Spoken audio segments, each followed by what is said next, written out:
meet someone new. A new neighbor, a blind date, someone stepping into the elevator with you.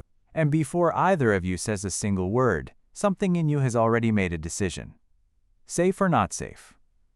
Friend or threat? You didn't choose to run that calculation, it just ran. Here's the strange part. Researchers have clocked exactly how fast that judgment happens.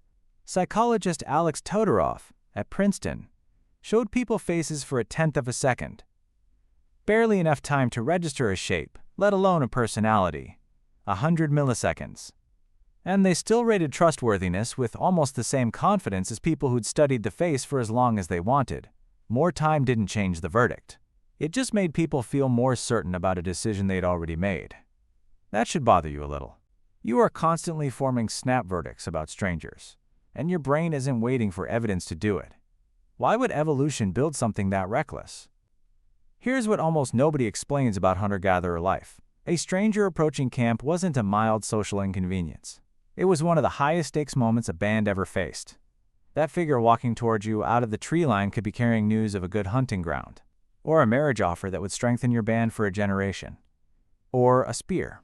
You often had seconds to decide which, with no way to check. So the instinct that decides in 1/10 of a second isn't a design flaw. It's exactly the tool that situation demanded. Fast. Confident. Built to run before you had time to think it through. But here's where the story gets more interesting than ancient humans feared outsiders. Because if that were the whole story, hunter-gatherer bands would have simply avoided strangers entirely. They didn't. They couldn't. Anthropologist Polly Wiesner spent years living with and studying the Jutwazi people of the Kalahari, and she documented something that reshaped how researchers think about small-scale societies.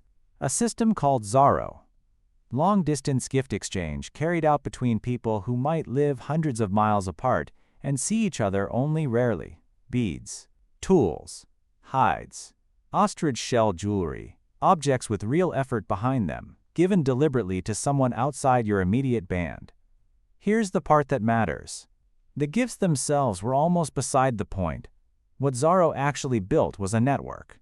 A web of obligation and trust stretched across dozens of strangers, so that if your own territory failed, drought, bad hunting, conflict, you had somewhere else to go, and someone who owed you welcome when you got there. In a landscape where local resources could collapse without warning, a band with no outside connections was one bad season away from starving.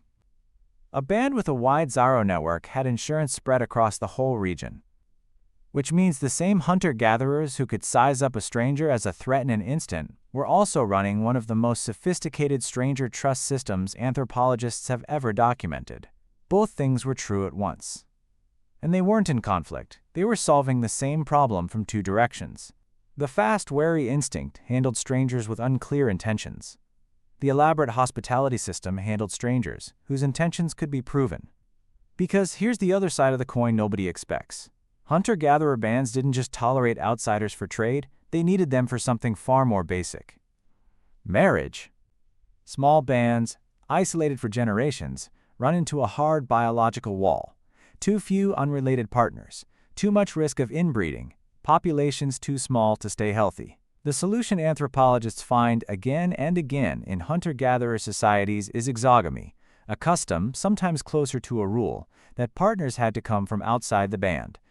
Which means a stranger wasn't just a potential threat to be assessed at the tree line.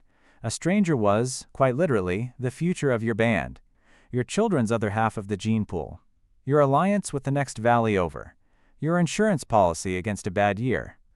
No wonder the instinct built around strangers had to be so precise, too trusting, and you hand a rival band your location, your food stores, your children. Too hostile, and you cut yourself off from marriage partners, trade networks, an emergency shelter, and your band quietly starves out over a generation or two. Evolution had to build something narrow, fast enough to catch real danger, selective enough to leave room for the stranger who might become family. There's a second piece of research that explains how your brain still runs this exact program today, and it starts with an experiment that had nothing to do with strangers at all.